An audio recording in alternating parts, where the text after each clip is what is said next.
तुम्हारे चरित्र में संदेह का अवसर उपस्थित है। सीता के चरित्र में संदेह का अवसर उपस्थित है, लाजमी है, सीधी सी बात है, इसमें कौन सी बड़ी बात है। फिर भी तुम मेरे सामने खड़ी हो। जैसे आंख के रोगी को दीपक की ज्योति नहीं सुहाती, उसी प्रकार आज तुम मुझे अत्यंत अप्रिय जान पड़ती हो। मैंने एक खबर पढ़ी थी, मध्य प्रदेश की घटना है। एक पुलिस इंस्पेक्टर जिसने एक महानतम कार्य किया, एक गैंग रेप की पीड़िता के साथ में उसने शादी की, ये जानते हुए भी शादी की कि वह जो महिला है उसके साथ में गैंग रेप हुआ है। अब मुझे ये बताइए, ये जो आप सुन रहे हैं रामायण और वो सुन रहे हैं जो सच्चाई है, ये कल्पना है और सच्चाई है। अगर कल्पना में भी विश्वास किया है थोड़ी देर के लिए राम के चरित्र पर, तो राम महान या वो पुलिस इंस्पेक्टर महान। ये क्या कहना चाह रहे हैं राम जो यहाँ पर, इन्हें पता लग गया है कि सीता के साथ में अनाचार हो चुका है और लव कुश जो है, जो बाद में पैदा होते हैं, वो राम की संतान नहीं है, वो राम की संतान नहीं है। क्योंकि ये साफ साफ, क्योंकि ईश्वर कह रहे हैं ना, कोई आम आदमी नहीं कह रहा, ईश्वर कह रहे हैं कि रावण तुम्हें अपनी गोद में उठाकर ले गया और तुम पर अपनी दूषित दृष्टि डाल चुका है। दूषित दृष्टि, पता नहीं कितने लोग जो हैं राह चलते कितनी महिलाओं को कितनी बुरी नजर से देखते होंगे, लेकिन किसी महिला के पति ने उनको जो है इस बात पर छोड़ा नहीं कि तुम्हें जो है दूसरे व्यक्ति ने दूसरी दृष्टि से देख लिया है। यहां पर दूषित दृष्टि का मतलब ये दृष्टि है ही नहीं, यौनाचार है। जय भीम, नमो साथियों, धम्पद में भगवान बुद्ध ने कहा है, याव जीवम पिचे बालो पंडितं पैरुपासति नसो धम्मं विजानति दब्बी सुप्रसंग था। यानी मूर्ख व्यक्ति चाहे जन्म भर बुद्धिमानों की संगति में रहे, लेकिन वो कभी भी सद्धम्म को नहीं जान सकता। जैसे कि दाल में पड़ी हुई कलछी, जो कितना भी उसको डाल के रखो दाल में, लेकिन वो कभी भी दाल का स्वाद जो है नहीं जान पाती। फिर भगवान बुद्ध ने धम्पद में यह भी कहा कि मुहूर्तमपि चे वियु पंडितं पैरुपासति क्षिप्पं धम्मं विजानति जिह्वा सुप्रसंग था। यानी कोई बुद्धिमान व्यक्ति किसी पंडित विद्वान जन की संगति में मुहूर्त भर भी रहे, क्षण भर भी रहे, तो वह सद्धम्म को जान लेता है, जैसे कि जीभ दाल के रस को पहचान लेती है। ये जो मैंने दो गाथाएं बताई हैं, इनका सीधा संबंध आज के भारत के समाज से है। भारत में एक समाज नहीं है, इसमें विभिन्न जातीय समाज रहते हैं, धार्मिक समाज रहते हैं, भाषाई समाज, समुदाय, क्षेत्रीय समाज, समुदाय, विभिन्न आधारों पर अगर भारत को कोई बांटना चाहे तो उसके लिए कोई कठिनाई नहीं है, आराम से बांट सकता है। जाति के आधार पर बांट सकता है, धर्म के आधार पर बांट सकता है, भाषा के आधार पर बांट सकता है, क्षेत्र के आधार पर बांट सकता है। और भारत के लोग ऐसा नहीं है कि बंटते नहीं है। अक्सर जो है भारत के लोगों को इन्हीं मुद्दों पर झगड़ा करते हुए हम लोगों ने देखा है, इतिहास भरा पड़ा है। आज भारत के भीतर एक ऐसी घटना घटी है जो मन मस्तिष्क को झकझोर देने वाली है, सोचने पर मजबूर कर देती है। लेकिन क्या जिन लोगों पर आज इस घटना के माध्यम से अत्याचार हुआ, क्या आज भी वो सोचने समझने की अपने अंदर इच्छा पैदा कर पाए हैं? क्या वे चाहते हैं कि अब तो कुछ चिंतन मनन करना चाहिए? साथियों, पिछले काफी लंबे समय से मेरी कुछ यादव लोगों से, यादव बुद्धिजीवियों से, यादव यूट्यूबरों से काफी बहस हुई, तर्क हुए। और ये यादव लोग जो हैं, जो बहस करते थे, मूर्ख यादव लोग जो हैं, अपने आप को कभी क्षत्रिय कहते थे, कभी वैश्य कहते थे, कभी राजपूत कहते थे, कभी यदुवंशी कहते थे, कभी कृष्ण का वंशज कहते थे, लेकिन कभी भी इन्होंने अपने आप को इंसान कहने की हिमाकत नहीं की। और मैं लगातार हर वीडियो में उनको यही बताने का प्रयास करता रहा कि भाई सत्य को पहचानो, जाति और धर्म जो है सत्य नहीं है। धर्म जिसे आज हम धर्म कह रहे हैं वो धर्म नहीं है, वो संप्रदाय है। लेकिन समझने का प्रयास नहीं किया। आज जो इटावा में कथावाचक के साथ में जो सलूक हुआ, जो उसका अपमान हुआ, उसके बाद जो है मेरे मन में आया कि आज फिर से एक बार जो है यादव समाज की धार्मिक प्रवृत्ति पर चर्चा कर ली जाए और यादव समाज का जो बुद्धिजीवी वर्ग है, जो उसका नेतृत्व करने वाला जो वर्ग है, उसकी बुद्धिमान की भी चर्चा कर ली जाए। अखिलेश यादव जी जब उनके पिता का देहांत हुआ तो अपने पिता को श्राद्ध कराया, वो ब्राह्मणों के द्वारा करवाया। अस्थि विसर्जन हुआ, ब्राह्मणों के द्वारा करवाया। अभी जब इटावा की घटना में यादव समाज के कथावाचकों के साथ अपमान की घटना हुई तो उन्हीं यादव समाज के कथावाचकों को अपने ऑफिस में बुलवाकर कथा का वाचन करवाया। अब पता नहीं कथा सुनी नहीं सुनी, लेकिन दिखावा तो किया कि हाँ, कथावाचकों को बुलाकर उनका सम्मान किया और उनको 50-50 हजार रुपये भी दिए। लेकिन अखिलेश यादव जी ने अपने समाज के लोगों को कभी भी सही बात बताने का प्रयास क्यों नहीं किया? क्यों अखिलेश यादव ललई सिंह यादव की बात क्यों नहीं करते हैं? क्यों अखिलेश यादव पेरियार ललई सिंह यादव की बात नहीं करते हैं? आखिर प्रॉब्लम क्या है, परेशानी क्या है? और मैं अक्सर जो है एक बात लोगों को कहता हूं, एक कहानी सुनाता हूं कि एक बार की बात है, एक बुढ़िया खंबे की रोशनी के नीचे अपनी सुई ढूंढ रही थी। बहुत देर हो गई, उसे सुई नहीं मिली। तभी एक नवयुवक वहां से गुजरा, उसने देखा कि बूढ़ी माई कुछ खोज रही है, तो पूछा कि बेटा मेरी सुई खो गई है, मैं अपनी सुई ढूंढ रही हूं। तो वो बेचारा नवयुवक जो है वो भी ढूंढवाने लगा। बहुत देर हो गई, सुई नहीं मिली। बहुत देर के बाद नवयुवक ने बूढ़ी माई से पूछा कि हे बूढ़ी माई, क्या तुझे ठीक ठीक पता है कि तेरी सुई यहीं खोई थी? बुढ़िया बोली कि नहीं बेटा, मेरी सुई तो कुटिया में खोई थी, लेकिन क्योंकि यहां पर रोशनी है इसलिए मैं यहां पर अपनी सुई खोज रही हूं। तो यही हाल जो है आज भारत के लोगों का है। उनकी समस्या कुछ और होती है और उसका हल कुछ और खोजते हैं। मैं एक बात और कहता हूं कि राजनेता में और समाज सुधारक में बड़ा फर्क होता है। एक राजनीतिक व्यक्ति हमेशा जो आपको पसंद है, जिससे कि आप उसको वोट दोगे, वो बात कहेगा। बेशक जो बात आपको पसंद है वो आपके नुकसान की ही क्यों ना हो, लेकिन हमेशा वो बात कहेगा जिससे आप उसको वोट दो। जैसे कि एक शराबी है, जब एक शराबी से कोई राजनेता मिलेगा तो वो शराबी को कभी ये नहीं कहेगा कि तू शराब छोड़ दे, बल्कि वो शराबी को एक बोतल लाकर देगा कि ये ले भाई शराब पी, आराम से रह, कोई दिक्कत हो तो बता दियो, लेकिन वोट मुझे ही दियो। लेकिन वहीं पर कोई समाज सुधारक अगर आएगा तो उस शराबी से बोलेगा, है मेरे भाई, ये शराब तुझे नष्ट कर देगी, तेरे परिवार को अनाथ कर देगी, तेरा परिवार बहुत संकट में आ जाएगा, ऐ मेरे भाई इस शराब को छोड़ दे। लेकिन ये समाज अंधेपन का शिकार है। आंखों का अंधापन हो तो उसे चिकित्सा के द्वारा ठीक किया जा सकता है, संभावना बनती है।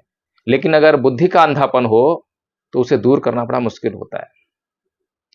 तो इसीलिए आज पुनः ये बात बताने के लिए कि वो चाहे यादव समाज का बुद्धिजीवी वर्ग हो, जिसे वह अपना बुद्धिजीवी वर्ग मानता है, राजनीतिक वर्ग हो, राजनेता वर्ग, चाहे वो जाटव चमारों का बुद्धिजीवी वर्ग और नेता वर्ग हो, आज वो समय आ गया है कि दोनों समाजों को, बल्कि एससी, एसटी, ओबीसी, या एक शब्द में कहूं तो बहुजन समाज को आज अपने बुद्धिजीवी वर्ग और नेताओं के आचरण की जांच करने की दोबारा से जरूरत आ पड़ी है। हमें इनकी जांच करनी चाहिए, देखना चाहिए कि क्या वास्तव में ये लोग हमारे लिए काम कर रहे हैं या फिर ये लोग अपने निजी स्वार्थों को पूरा करने के लिए हमारे हितों से, हमारे अधिकारों से सौदा करने में लगे हुए हैं।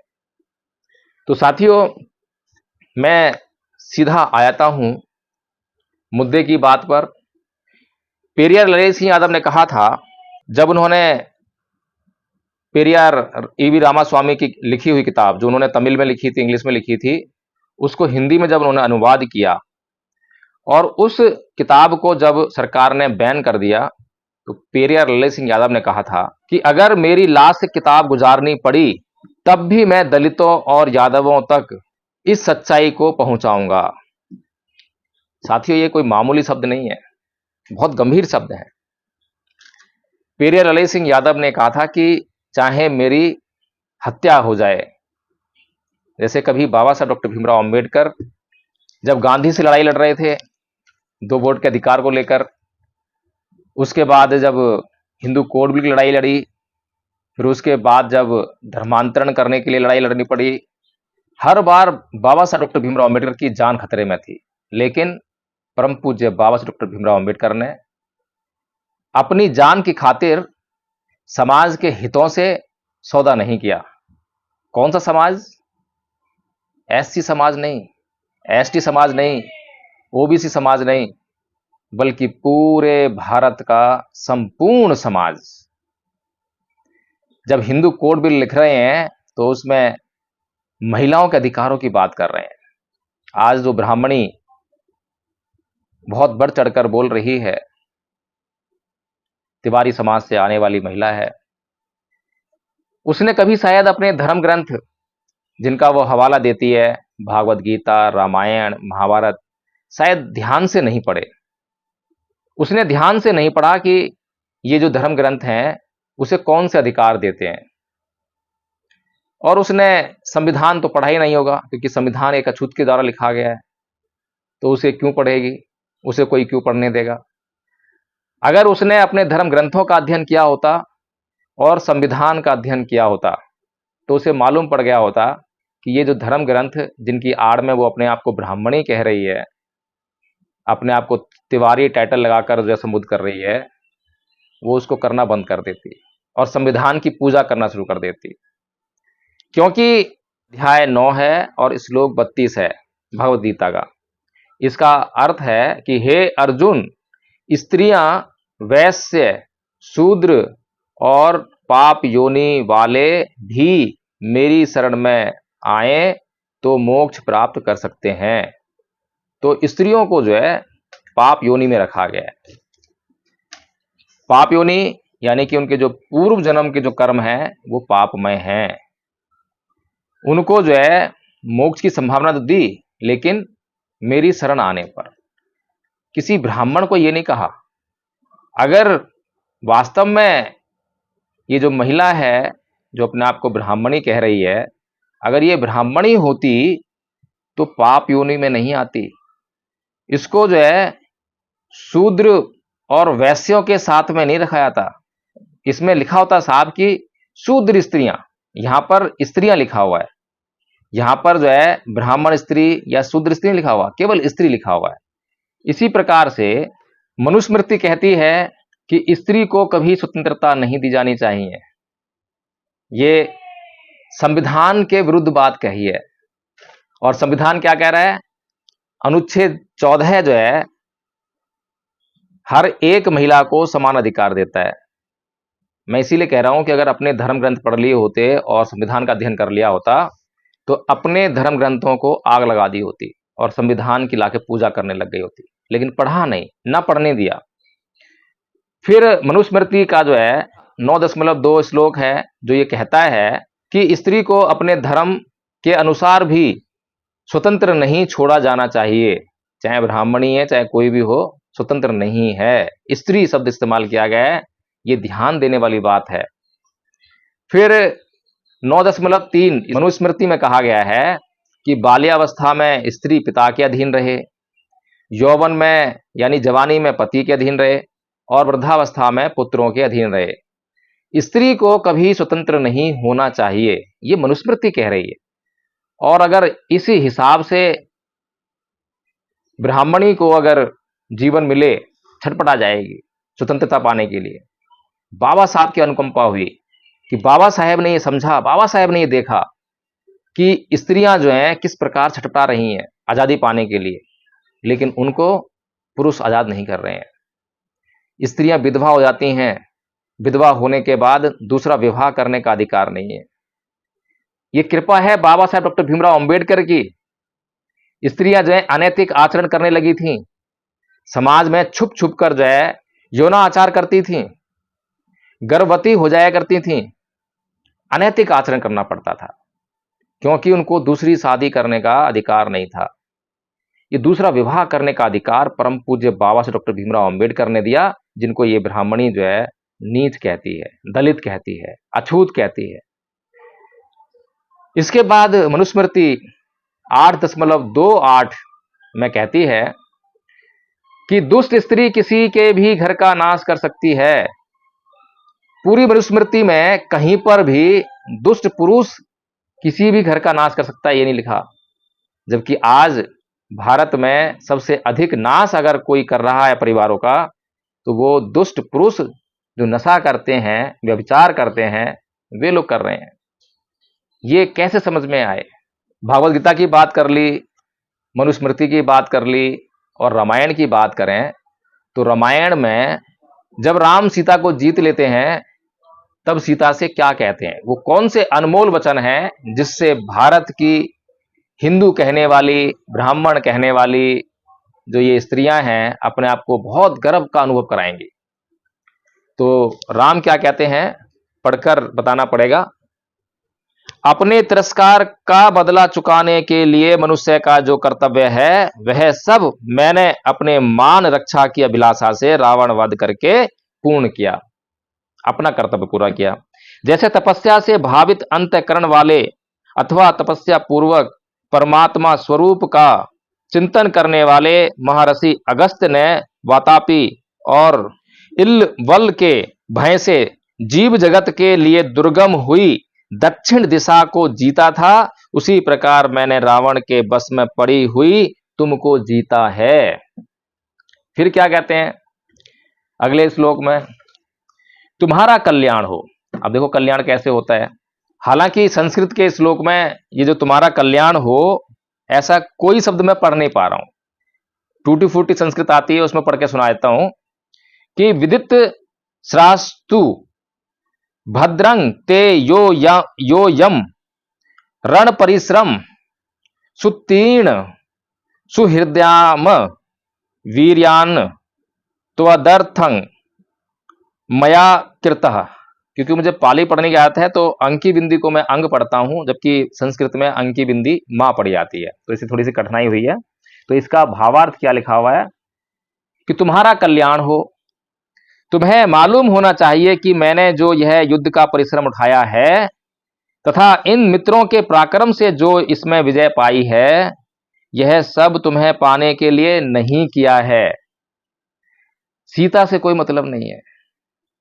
फिर अगले श्लोक में क्या बोलते हैं कि सदाचार की रक्षा, सब ओर फैले हुए अपवाद का निवारण तथा अपने सुविख्यात वंश पर लगे हुए कलंक का परिमार्जन करने के लिए ही यह सब मैंने किया है। अगर वंश पर कलंक नहीं लगा होता, रघुकुल अगर कलंकित नहीं हुआ होता, तो सीता के लिए युद्ध करने की कोई आवश्यकता नहीं थी, रावण के पास ही आराम से रह सकती थी। उसके बाद अगले श्लोक में तुम्हारे चरित्र में संदेह का अवसर उपस्थित है। सीता के चरित्र में संदेह का अवसर उपस्थित है, लाजमी है, सीधी सी बात है, इसमें कौन सी बड़ी बात है। फिर भी तुम मेरे सामने खड़ी हो। जैसे आंख के रोगी को दीपक की ज्योति नहीं सुहाती, उसी प्रकार आज तुम मुझे अत्यंत अप्रिय जान पड़ती हो। मैंने एक खबर पढ़ी थी, मध्य प्रदेश की घटना है। एक पुलिस इंस्पेक्टर जिसने एक महानतम कार्य किया, एक गैंग रेप की पीड़िता के साथ में उसने शादी की, ये जानते हुए भी शादी की कि वह जो महिला है उसके साथ में गैंग रेप हुआ है। अब मुझे ये बताइए, ये जो आप सुन रहे हैं रामायण और वो सुन रहे हैं जो सच्चाई है, ये कल्पना है और सच्चाई है।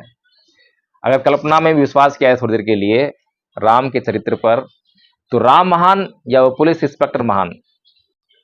वो आज का व्यक्ति इस भोग विलास के जीवन में रहने वाला, इस सांसारिक जीवन में रहने वाला आम व्यक्ति, और ये एक साक्षात अवतरित हुए बताए जाते हैं कि राम अवतार लिए थे विष्णु का।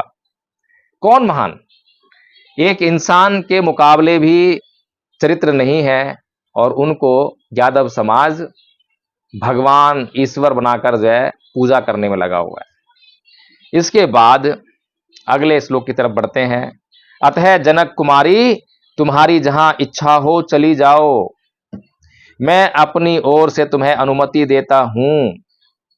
भद्रे, ये 10 दिशाएं तुम्हारे लिए खुली हैं, अब तुमसे मेरा कोई प्रयोजन नहीं है। रामानंद सागर की रामायण हमने देखी है, जहां पर रावण जो है सीता के पास आता है, उससे यौनाचार करना चाहता है, लेकिन सीता एक तिनका, घास का तिनका लेकर जो है उसको रोक देती है। अब कुछ भी हो सकता है, क्योंकि कल्पनाओं में जीने वाला समाज जो है किसी भी बात पर यकीन कर सकता है। हमने रामानंद सागर के रामायण पर यकीन कर लिया, तो अब इसको थोड़ा सा पढ़ लेना चाहिए। और समाज को जो है कभी भी वाल्मीकि रामायण नहीं पढ़ाई जाती, क्योंकि वाल्मीकि जो है एक बौद्ध धर्म का अनुयायी, एक बौद्ध कवि रहा होगा। उसको जब जोर जबरदस्ती से पुष्यमित्र शुंग ने एक इस तरह का ग्रंथ लिखने के लिए जब कहा होगा, तो वाल्मीकि ने जो है जानबूझकर इसमें ऐसी बातें लिख दी ताकि भविष्य में लोग इसको पढ़ के सच्चाई को जान सकें। नहीं तो कोई ऐसी बातें क्यों लिखता? ये कोई बातें हैं, इससे बताइए राम का जो है, राम की कौन सी महानता का वखान हो रहा है, राम का कैसे महिमा मंडन हो रहा है, मुझे समझ में नहीं आ रहा है। क्या उस समय जो है इसमें राम का महिमा मंडन हुआ होगा? क्या उस समय का समाज इतना दुष्ट रहा होगा? क्या उस समय का समाज जो है इतना बुद्धिहीन रहा होगा कि वो ये नहीं समझ पाता होगा कि क्या महानता होती है, क्या नीचता होती है? फिर आगे क्या कहते हैं, अभी तो खैर और थोड़ा सा इसमें बाकी है, अभी तो महानता का जिक्र हुआ ही है। कौन ऐसा कुलीन पुरुष होगा जो तेजस्वी होकर भी दूसरे के घर में रही हुई स्त्री को केवल इस लोभ से कि यह मेरे साथ बहुत दिनों तक रहकर सौहार्द स्थापित कर चुकी है, मन से भी ग्रहण कर सकेगा? मन से ग्रहण नहीं कर सकते, क्योंकि आम इंसान से भी नीच इंसान है, आम इंसान के भी मुकाबले नहीं है। आज हमने जो है समाज में बहुत से ऐसे केस देखे हैं जहां पर आज जो वातावरण पैदा हो गया है, वहां पर स्त्री पुरुष आपस में एक दूसरे को अकोमोडेट करते हैं। डाइवोर्स का तो आजकल जो है रिवाज चल ही रहा है। जब से भारत के संविधान के माध्यम से स्त्रियों को, पुरुषों को, यदि वे आपस में साथ ना रह सकते हो तो उनको डाइवोर्स लेने की इजाजत दे दी है। अब जो डाइवोर्स हो जाते हैं तो उसके बाद पुनर्विवाह की इजाजत भी है। तो पुनर्विवाह होता है तो दूसरे पुरुष को या दूसरे स्त्री को जो है ये मालूम होता है कि ये स्त्री या ये पुरुष किसी अन्य के घर में उसके साथ में रहकर आ चुका है, आ चुकी है, उसके बाद भी आपस में अकोमोडेट करते हैं। लेकिन यहाँ तो ईश्वर है, ना तो अपनी स्त्री रक्षा कर सकते हैं, ना तो वो चमत्कार कर पाए कि रावण जो है उसको छू ना पाए, और ना ही ये जान पाए कि रावण ने सीता को छुआ या नहीं छुआ, रावण ने कुछ अनाचार किया या नहीं किया। बस सीता ही दोषी है, क्योंकि ये पुरुष प्रधान समाज है। यहां पर जो है राम को कोई दोष नहीं है, राम से कोई सवाल नहीं है, राम की कोई अग्नि परीक्षा नहीं है। तो फिर क्या कहते हैं कि रावण तुम्हें अपनी गोद में उठाकर ले गया और तुम पर अपनी दूषित दृष्टि डाल चुका है। इन्हें पता लग गया कि अब सब कुछ हो चुका है, और ये समझ में आने वाली बात है।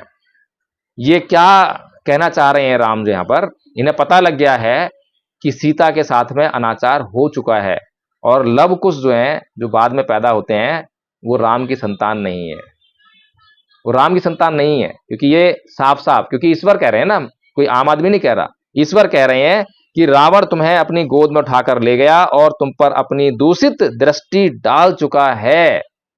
दूषित दृष्टि, पता नहीं कितने लोग जो हैं राह चलते कितनी महिलाओं को कितनी बुरी नजर से देखते होंगे, लेकिन किसी महिला के पति ने उनको जो है इस बात पर छोड़ा नहीं कि तुम्हें जो है दूसरे व्यक्ति ने दूसरी दृष्टि से देख लिया है। यहां पर दूषित दृष्टि का मतलब ये दृष्टि है ही नहीं, यौनाचार है, अनाचार। ऐसी दशा में अपने कुल को महान बताता हुआ मैं फिर तुम्हें कैसे ग्रहण कर सकता हूं? कैसे कर सकते हैं? बहुत सामान्य साधारण जीव हैं, कोई बुद्धि नहीं है, कोई विवेक नहीं है, कोई मर्यादा नहीं है, कोई स्त्री के लिए स्वतंत्रता नहीं है, कोई स्त्री के लिए इज्जत नहीं है। अतः जिस उद्देश्य से मैंने तुम्हें जीता था वह सिद्ध हो गया, मेरे कुल के कलंक का मार्जन हो गया। अब मेरी तुम्हारे प्रति ममता या आसक्ति नहीं है, अतः तुम जहां जाना चाहो वहां जा सकती हो। उसके बाद भद्रे, मेरा यह निश्चित विचार है, इसके अनुसार ही आज मैंने तुम्हारे सामने ये बातें कही हैं। तुम चाहो तो भरत या लक्ष्मण के संरक्षण में सुखपूर्वक रहने का विचार कर सकती हो। हद हो गई। लक्ष्मण भी शादीशुदा है, भरत भी शादीशुदा है। एक स्त्री है, दूसरी स्त्री रखने का तो रिवाज है, क्योंकि दशरथ जी के 4 रानियां थीं, तो रिवाज है, इसीलिए एक स्त्री और। अब वो स्त्री पत्नी के रूप में रहेगी या उसको क्या नाम दिया जाएगा, ये तो अब राम ही बता सकते हैं। पता नहीं यहां पर जो है जिक्र क्यों नहीं किया गया है कि किस तरह रहेगी। सीते, तुम्हारी इच्छा हो तो तुम शत्रुघ्न, वो भी शादीशुदा है, वानर राज सुग्रीव, बंदर के साथ भी रह सकती हो, अथवा राक्षस राज विभीषण। कोई अब धर्म कर्म नहीं है, कोई जातिवाद नहीं है, कोई जात पात नहीं है, सब जात खत्म हो गई, राक्षस साथ भी रह सकती हो।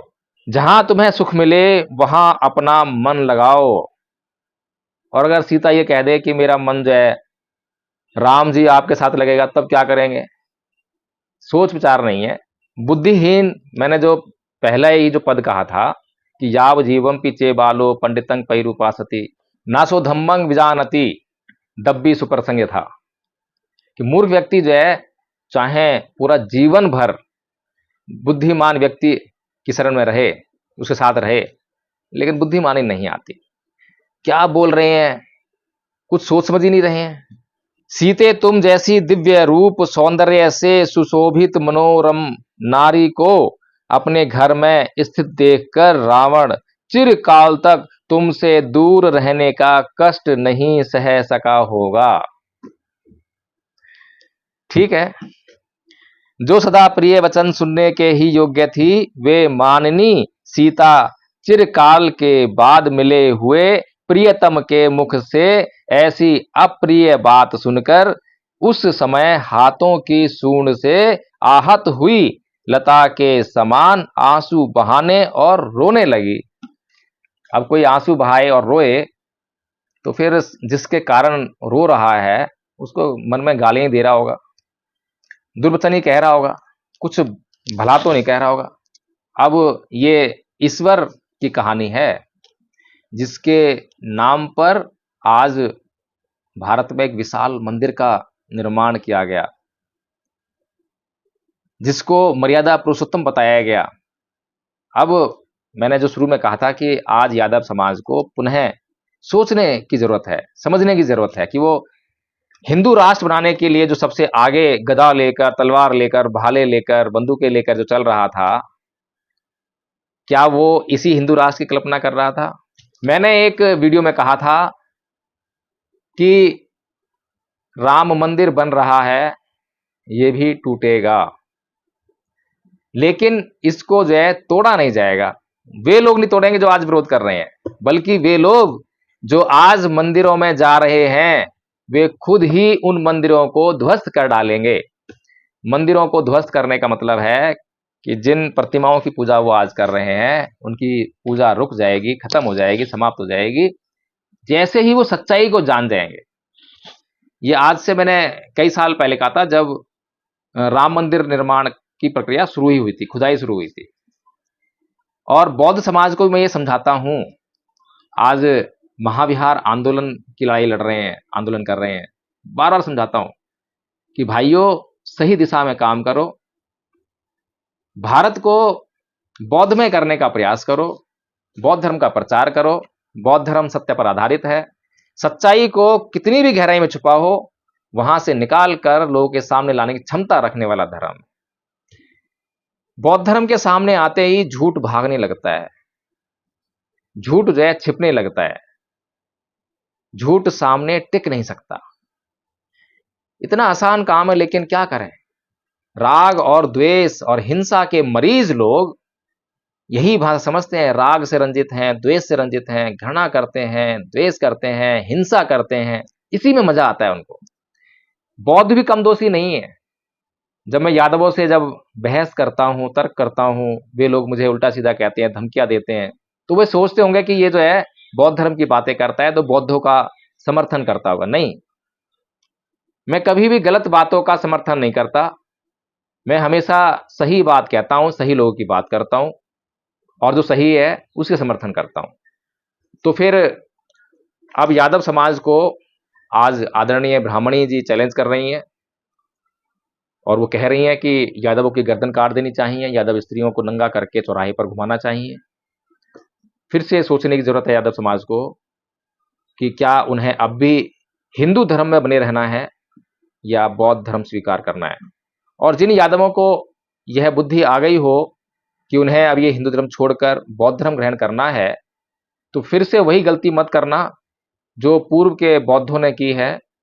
लाखों बौद्धों ने परम पूज्य बाबा साहेब डॉक्टर भीमराव अम्बेडकर के साथ में दीक्षा ली, लेकिन वो लाखों बौद्ध केवल प्रतीकात्मक बौद्ध बनकर रह गए। बौद्ध धर्म से उनका कोई नाता नहीं है, मैं साबित कर सकता हूं। बौद्ध धर्म को जाना ही नहीं, बौद्ध धर्म को सीखा ही नहीं। वे भी ब्राह्मणवाद के मरीज हैं। उनके चित्त का ऑपरेशन किया जाए तो उनके भीतर ब्राह्मणवाद ही मिलेगा, ब्राह्मणवाद के तत्वों से ग्रस्त हैं। इसीलिए अगर आपको वास्तव में बौद्ध बनना है, ललित सिंह यादव जी की बात को पूरा करना है, आपको वास्तव में लग गया है कि भारत को बौद्ध में करना बहुत जरूरी है, भारत को बौद्ध में करके ही पूरे भारत में सुख शांति समृद्धि का वास हो सकता है, तो फिर आप धम्मपद संघ को ज्वाइन करें। धम्मपद संघ ने आपकी सेवा के लिए एक छोटा सा कोर्स बनाया है, बहुत छोटा कोर्स है, और उस कोर्स को कराने की पूरी जिम्मेदारी धम्मपद संघ की है। आपको आपके तरीके से, आपकी सहूलियत से वो कोर्स करवाएगा। पाली और हिंदी में है, पाली भी याद कराएंगे और हिंदी भी याद कराएंगे, और उसके बाद आपके जीवन में उससे लाभ भी करा के दिखाएंगे। अगर आपको लाभ ना हो तो कभी भी बौद्ध धर्म ग्रहण मत करना, छोड़ देना। गारंटी से कहा जाता है, पूरी गारंटी है। जीवन को बदल कर दिखाएंगे, लाभ करके दिखाएंगे। जय भीम, नमो बुद्धाय।